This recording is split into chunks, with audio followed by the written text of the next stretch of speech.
Hi friends, this is Bani and welcome to my channel. বন্ধুরা, আজকে আমি তোমাদের জন্য কিছু সেন্টেন্স স্ট্রাকচার নিয়ে এসেছি। দেখো, এগুলোকে সেন্টেন্স স্ট্রাকচার বললে ভুল বলা হবে। এগুলো ইংরেজির কিছু বেসিক রুলস, যেগুলো জানা খুবই দরকার। ইংরেজিতে কথা বলার জন্য এই রুলসগুলো জানা কিন্তু খুবই দরকার। তোমরা যারা ইংলিশ লার্নার্স তাদের এই রুলসগুলো জেনে নেওয়া খুবই দরকার। তাহলে ইংরেজিতে কথা বলার সময় তোমাদের আর আটকাবে না। আর যখন এই রুলসগুলো তোমরা শুনবে, অর্থাৎ কেউ যখন এই রুলসগুলো ব্যবহার করবে, তোমরা অবাক হয়ে যাবে না যে এটার পরে এটা কেন হচ্ছে। তো প্রত্যেকটা নিয়মকে খুব ভালো করে বোঝার চেষ্টা করো আর দেখো সেন্টেন্সে আমরা এগুলোকে কি করে ব্যবহার করছি। তো আজকের ভিডিওটাও কিন্তু খুবই ইম্পর্টেন্ট, খুবই ফ্রুটফুল হতে চলেছে। তোমরা কোথাও যাবে না, আমার সাথে ভিডিওটা একদম শেষ পর্যন্ত থাকবে।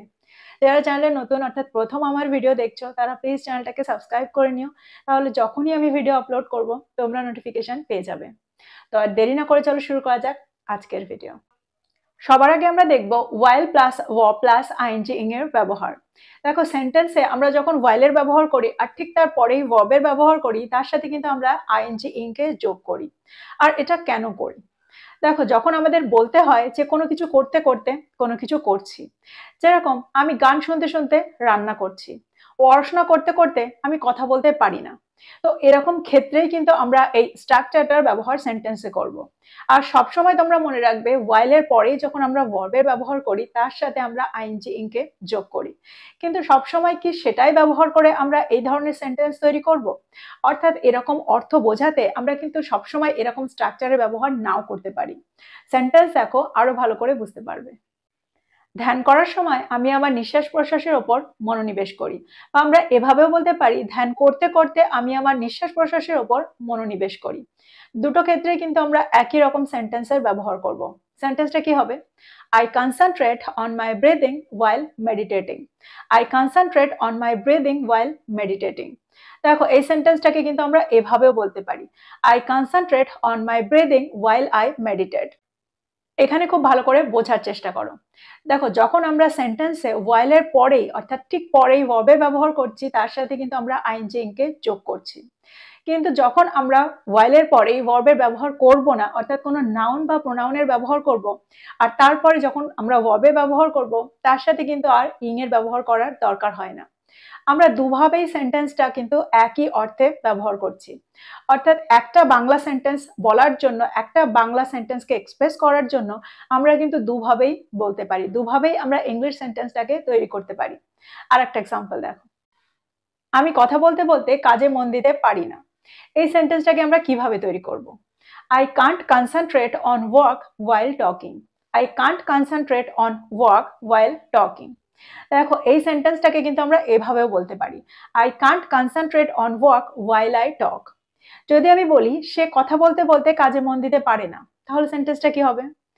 He can't concentrate on work while he talks.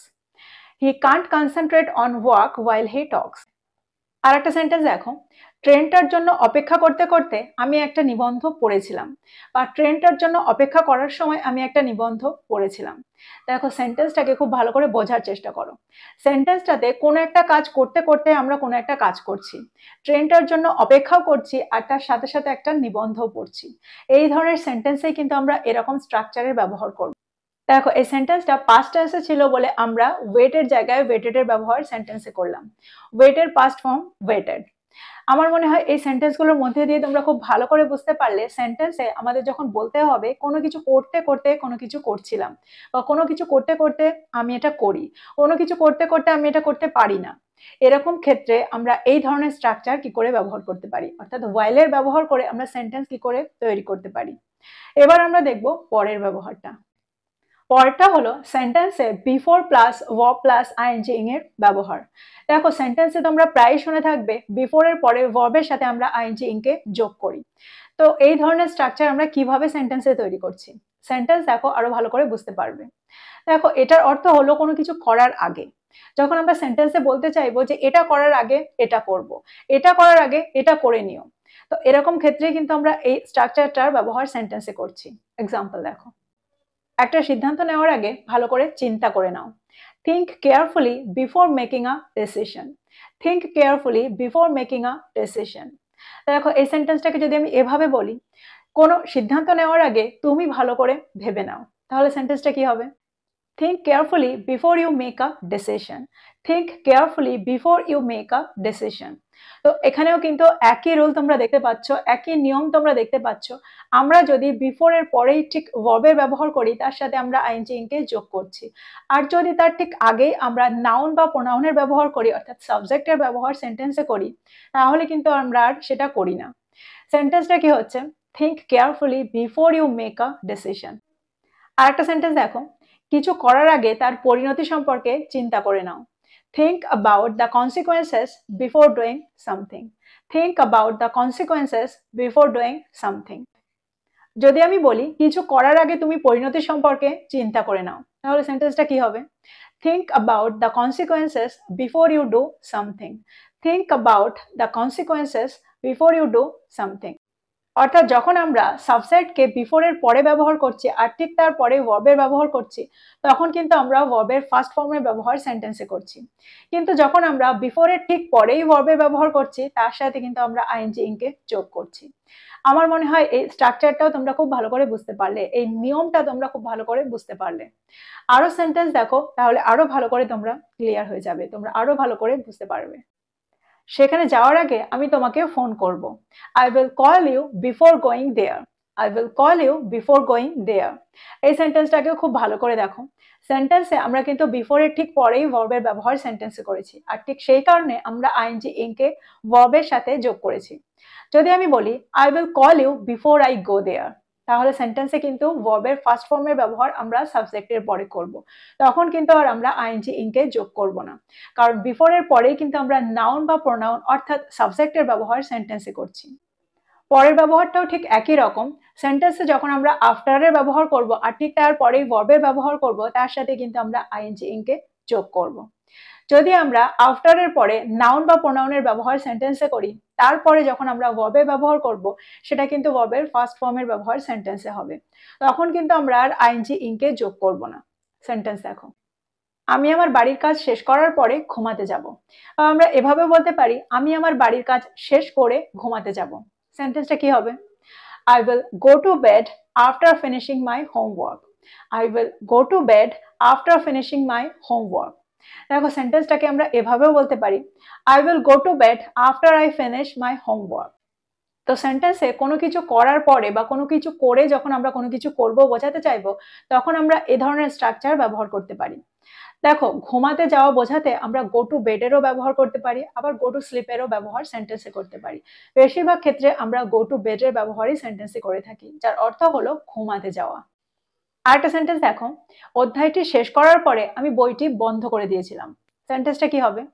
After finishing the chapter I closed the book. After finishing the chapter I closed the book. এই সেন্টেন্সটাকে আমরা কিভাবে বলতে পারি? I close the book after I finish the chapter. তো যেভাবে খুশি আমরা সেন্টেন্সটাকে কিন্তু তৈরি করতে পারি, আমাদের শুধু নিয়মটাকে মনে রাখতে হবে। তো আমার মনে হয় এই পর্যন্ত তোমরা খুব ভালো করে বুঝতে পারলে কিভাবে আমরা সেন্টেন্সগুলোকে তৈরি করলাম। এবার আমরা দেখব পরেরটা। পরেরটা হলো start plus verb plus ING এর ব্যবহার সেন্টেন্সে। দেখো যখন আমরা সেন্টেন্সে স্টার্টের ব্যবহার করি, তারপরে যে ভার্বের ব্যবহার আমরা সেন্টেন্সে করি, সেখানেও কিন্তু আমরা একই রকম নিয়মের ব্যবহার করি, অর্থাৎ সেখানেও কিন্তু আমরা আইএনজি কে যোগ করি। কোনো কিছু শুরু করা বোঝাতে আমরা এই ধরনের সেন্টেন্স বলতে পারি। ফর এক্সাম্পল, ভালো স্বাস্থ্যের জন্য নিয়মিত ব্যায়াম করতে শুরু করুন। Start exercising regularly for better health. Start exercising regularly for better health. তাহলে তোমরা দেখতে পাচ্ছ সেন্টেন্সে আমরা যখন স্টার্টের ব্যবহার করছি আর ঠিক তারপরেই ভার্বের ব্যবহার সেন্টেন্সে করছি, তার সাথে কিন্তু আমরা আইএনজি কে যোগ করছি। আরেকটা এক্সাম্পল দেখো, আরেকটা সেন্টেন্স দেখো, মানসিক চাপ কমাতে ধ্যান করা শুরু করুন। Start meditating to reduce stress. Start meditating to reduce stress. দেখো এই সেন্টেন্সেও কিন্তু আমরা স্টার্টের পরে ভার্বের ব্যবহার করেছি আর তার সাথে আইএনজি কে যোগ করেছি। আমার মনে হয় এই পর্যন্ত তোমরা খুব ভালো করে বুঝতে পারলে। দেখো ঠিক একইভাবে আমরা যখন সেন্টেন্সে বোঝাতে চাইবো যে এটা করা বন্ধ করো বা এটা করা বন্ধ করা দরকার, তখন কিন্তু আমরা স্টপের পরে ঠিক একইভাবে ভার্বের ব্যবহার করে তার সাথে আইএনজি কে যোগ করব। সেন্টেন্স দেখো, কথা বলা বন্ধ করো এবং আমি যা বলতে চাই সেটা মন দিয়ে শোনো। Stop talking and listen to what I want to say. Stop talking and listen to what I want to say. তাহলে তোমরা দেখলে স্টপের পরে কিন্তু আমরা ভার্বের ব্যবহার করে তার সাথে আইএনজি কে যোগ করছি। এটা বলতে যে কোনো কিছু বন্ধ করো। আর একটা সেন্টেন্স দেখো, ভবিষ্যৎ নিয়ে চিন্তা করা বন্ধ করো এবং বর্তমানের ওপর মনোনিবেশ করো। Stop worrying about the future and focus on the present. Stop worrying about the future and focus on the present. তাহলে তোমরা বুঝতে পারছো স্টপের পরে আমরা যে ভার্বের ব্যবহার করলাম তার সাথে কিন্তু আইএনজি কে যোগ করলাম। আমার মনে হয় এই ধরনের সেন্টেন্সটাও তোমরা বুঝতে পারলে। আর একটা এক্সাম্পল দেখো, ফালতু কাজে সময় নষ্ট করা বন্ধ করো। Stop wasting time on useless activities. Stop wasting time on useless activities. তাহলে তোমরা বুঝতে পারছো এই ব্যবহারটাকে অর্থাৎ স্টার্টের পরে বা স্টপের পরে আমরা যে ভার্বের ব্যবহার সেন্টেন্সে করছি তার সাথে কিন্তু আইএনজি কে যোগ করছি। সেন্টেন্সগুলো খুবই সহজ ছিল, আমার মনে হয় প্রত্যেকটা তোমরা খুব ভালো করে বুঝতে পারলে। এবার আমরা একটু অন্য ধরনের সেন্টেন্স দেখব। এবার আমরা কিছু সেন্টেন্স স্ট্রাকচার দেখব। সবার আগে আমরা দেখব সেন্টেন্সে ডেয়ার টু প্লাস ভার্বের ফার্স্ট ফর্মের ব্যবহার করে আমরা সেন্টেন্স কিভাবে তৈরি করি আর তার অর্থটা কেমন হয়। দেখো, সাহস দেখানোর ক্ষেত্রে আমরা এই ধরনের স্ট্রাকচার ব্যবহার করে থাকি, অর্থাৎ এটা করার সাহস করে দেখাও। ফর এক্সাম্পল, যদি আমি বলি সবার সামনে কথা বলার সাহস করে দেখাও, সেন্টেন্সটা কি হবে? Dare to speak in front of everyone. Dare to speak in front of everyone. যদি আমি বলি এই কাজটা করার সাহস করে দেখাও, বা যদি আমি বলি এই কাজটা করে দেখাও, সেন্টেন্সটা কি হবে? Dare to do this work. Dare to do this work. আর একটা সেন্টেন্স দেখো, যদি আমি বলি সে এখানে আসার সাহস করে দেখাক, তাহলে সেন্টেন্সটা কি হবে? Let him dare to come here. Let him dare to come hair.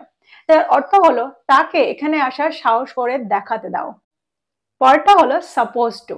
Suppose two দেখো, যার অর্থ হলো কোনো কিছু করার কথা আছে। সাপোজ টু ডু সামথিং অর্থাৎ কোনো কিছু করার কথা আছে। যখন সেন্টেন্সে আমরা বোঝাতে চাই যে আমার এটা করার কথা আছে, আমার সেখানে যাওয়ার কথা আছে, তার আজকে আমাদের বাড়িতে আসার কথা ছিল, এরকম অর্থে কিন্তু আমরা এই স্ট্রাকচারটা ব্যবহার সেন্টেন্সে করতে পারি। এক্সাম্পল দেখো, আরো ভালো করে তোমরা বুঝতে পারবে। আমার আজ তাদের বাড়িতে যাওয়ার কথা আছে।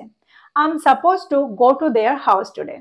I'm supposed to go to their house today. আর একটা এক্সাম্পল দেখো, তার আজ তাড়াতাড়ি আসার কথা আছে।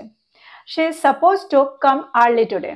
She is supposed to come early today. দেখো, এই সেন্টেন্স দুটো কিন্তু প্রেজেন্ট টেন্সে আছে, আর ঠিক সেই কারণে আমরা সাবজেক্ট অনুযায়ী am is are এর ব্যবহার সেন্টেন্সে করছি।